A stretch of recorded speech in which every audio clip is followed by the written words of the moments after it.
Welcome to Mammy's Corner. I'm Mammy. Like you didn't know that, right? I know. Okay, affirmation time. But let's start over here. Are you ready? Do you remember what this one says first?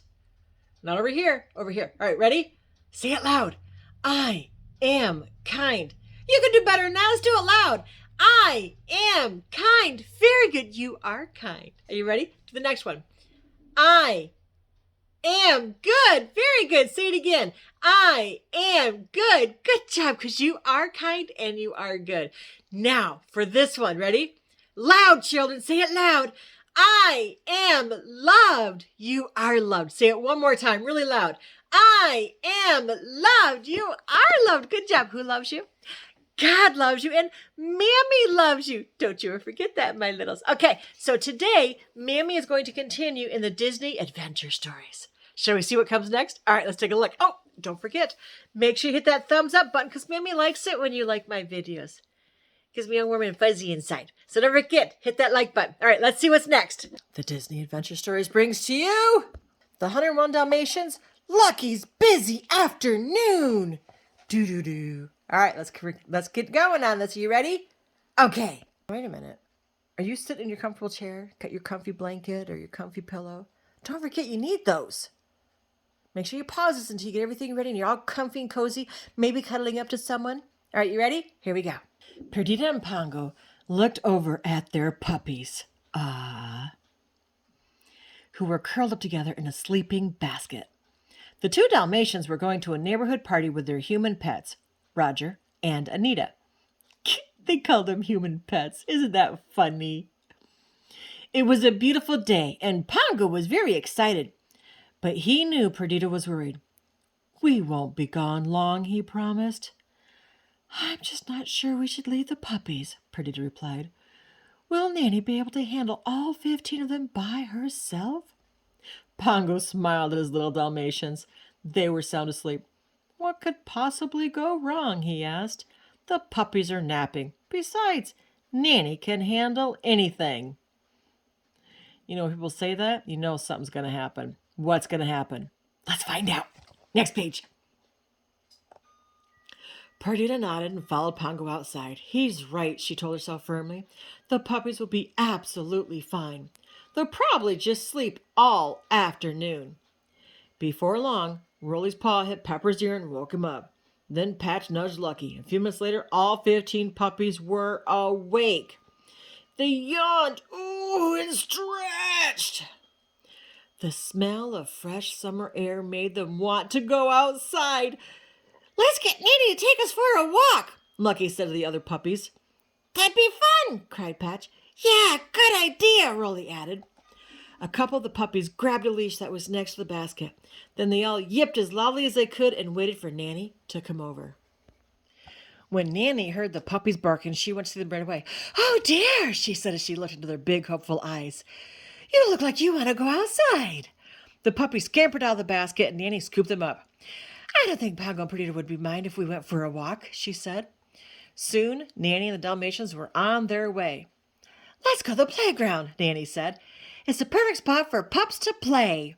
When they got there, Nanny unhooked the puppies' leashes. The Dalmatians began to run around. It was a beautiful day. Patch and Pepper dug a hole in the sandbox. Rolly found a rope to chew on. Lucky spotted a pretty butterfly. He got ready to pounce, but the butterfly flew up to the top of a slide. Lucky ran up the steps, hoping to catch the beautiful creature. It flew to a nearby wall, so Lucky jumped from the slide and landed next to it. As the butterfly flew away again, Lucky barked at it. Woof, woof! His brothers and sisters didn't hear him because they were busy playing. They were so busy, in fact, that they didn't notice when Lucky jumped down to the other side of the wall. But Lucky didn't land on the ground. He had jumped onto the back of a fire truck. Oh no, look at that.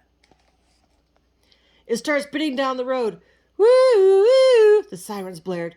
Woof, woof, Lucky barked. I'm a fire dog. Soon the truck pulled to a stop. The firefighters got the ladder from the back of the truck and set it up next to a big tree. See what they're doing?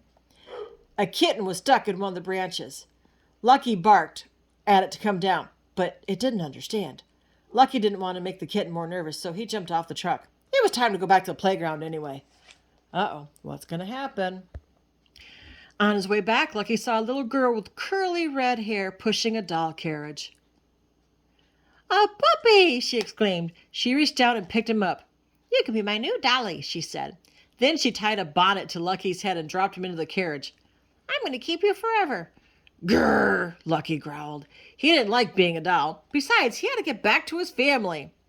Suddenly, the little girl spotted something on the ground. "A button!" she cried. She bent to pick it up. Lucky knew there was no time to lose. He jumped out of the carriage and used his paws to get the bonnet off. Then he ran down the street as fast as he could. At the end of the block, Lucky cocked his ears and listened. He could hear barking. He raced across the street. "Beep, beep!" a horn honked at him. He jumped back, and a car went roaring by, right through a mud puddle. Dirty water splashed all over Lucky, but he ran on. When he finally made it to the playground, he was out of breath. Inside the playground, Nanny was trying to count the puppies, but they wouldn't stay in one place. "Oh, I give up," she said finally. "Woof, woof!" Lucky barked as he scratched eagerly at the gate. Nanny looked up. "Why, hello, little pup," she says. Lucky wagged his tail. "Too bad you can't come with us, but you're now a Dalmatian. You should go find your own family." "Uh-oh. I'm sure they're worried about you." "Oh, no. Lucky got dirty. What's going to happen?" Lucky was confused, but then he caught sight of his reflection in a nearby puddle. He was covered with dirt. He looked like a Labrador puppy. No wonder Nanny didn't recognize him. Then he heard some children laughing. He followed the sound and saw them playing in a fountain. "That's perfect," Lucky thought. He ran over and jumped in. The children giggled and chased around. "Look, he has spots," one of them said. Lucky knew he must be clean. He got out of the fountain and shook his wet fur. A man sitting on a nearby bench looked over and frowned. Uh-oh, he didn't look happy. "Better get out of here," Lucky thought. He ran home as fast as he could. Nanny was outside the house, unhooking his brothers' and sisters' leashes. "My goodness," she says. Lucky ran past her into the house. "Where did you come from?" Later, when Pongo and Perdita came home, they found Lucky curled up in the sleeping basket.